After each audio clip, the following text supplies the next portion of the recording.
She's rich, she's delicious, and she is a pretty thing. I call her my Black Beauty, and you might not go back. We're going to start with a gorgeous, beautiful piece of chuck roast. And so it's got a lot more fat. We're going to use all of it. All of it. These don't have to be very neat at all because we're going to cook this low and slow for a good time, and then it's just going to fall apart. Now that we've got these chunks in uniform sizes, we are going to season it with salt and pepper, and then we are going to get it seared off. And my baby over there, y'all meet Big Bertha. You guys do not come for me about how chipped Bertha is, okay? She's not sensitive, but I am. We're going to start with a very hot pan. There we go. Gonna add some oil. Yeah, good, she's ready to go.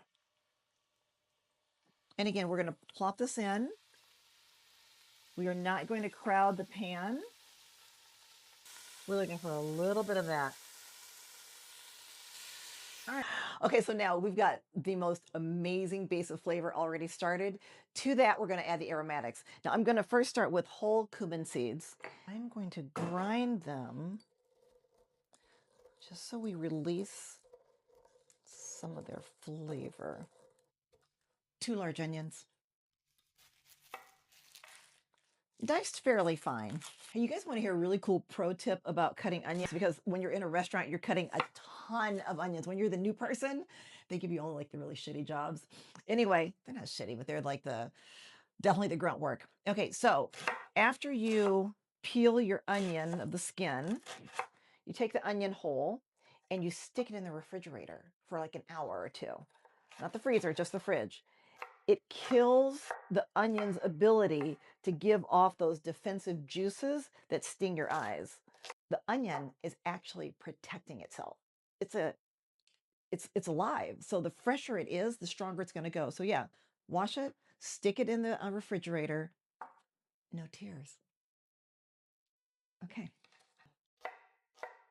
There. And I am happy with that. All right, 2 onions. Just for uniformity's sake. I want the celery about the same size as the onion. I'm always, always, always keeping my fingers out of the way. Again, when when I'm looking at recipes and I see people cutting like this and the blade is here, I'm always like, oh, Lord. Okay. All right. Keep those fingers out of the way and behind the blade. All right. I have taken care of the celery. The only other vegetable that I'm going to have to cut is some jalapeno. Now on this, I am just rolling the pepper. There we go. Until I get the core. And this is the part that we don't need. So I'm basically left with a little bit of the rib, which I'm also going to take out.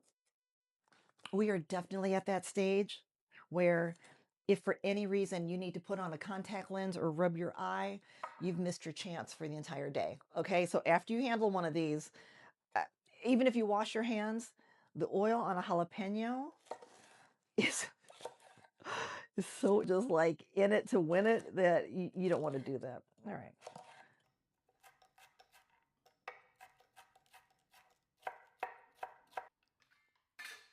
And while we're at it, I'm going to cut my garnish jalapeno.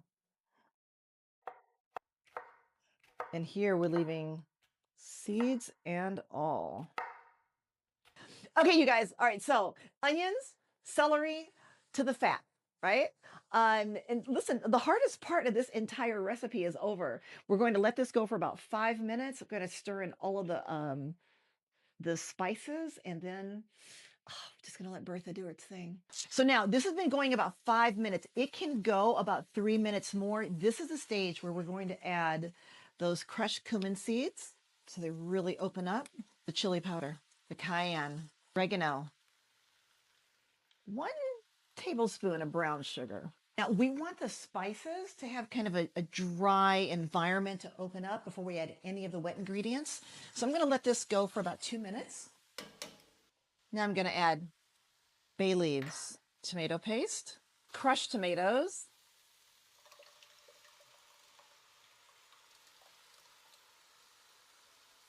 all right, Cento, you see how I love you, right? Okay. A little cinnamon. And secret ingredient number one, a little, very high quality, dark chocolate cocoa powder, unsweetened. Let's get that incorporated. And now let's put that meat back in there, along with all of these gorgeous juices. Look at that. Oh, we're going to add 12 ounces of beer, a good beer. If you wouldn't drink it, don't cook with it. Don't cook with cheap wine either. I mean, don't, bring out the $100 bottle, but listen, if you wouldn't drink it, don't cook with it. And since we're doing a black beauty, I did Modelo Negro.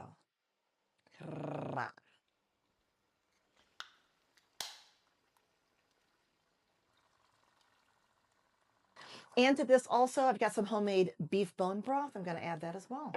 And now we just let the magic happen. The chili has been going for about 3.5 hours. The meat is starting to fall apart. I don't add thickener. I just let my broth cook its way out, evaporate. And so what you're going to see now is this beautiful, rich, thick, naturally thick chili. At this stage, it still looks like, okay, red chili with chunks of gorgeous steak in there. This is activated charcoal. Activated charcoal is very safe to eat. And I'm going to whisk this just to get this incorporated a little bit better for us. Beautiful black chili. At this stage, I'm going to add the black beans. I'm not doing a trio here. We're going to keep it all on that same color palette. The charcoal does not alter the flavor of the chili at all.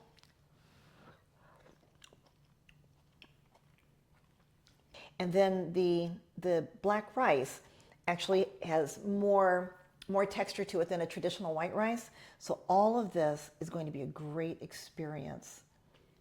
The heat level is perfect. And the beef chunks, the ones that were larger, are still pretty much intact, but they are super spicy. They are super, super tender. There. In fact, you know what? Hold on. Whew, it's hot. That's how tender that is. This one is definitely a keeper. Here's this black beauty. And here's to adding a little color to your life. Oh, and you know what? I've got a great cornbread recipe that you guys should try. It goes along really, really well with this one. See you later.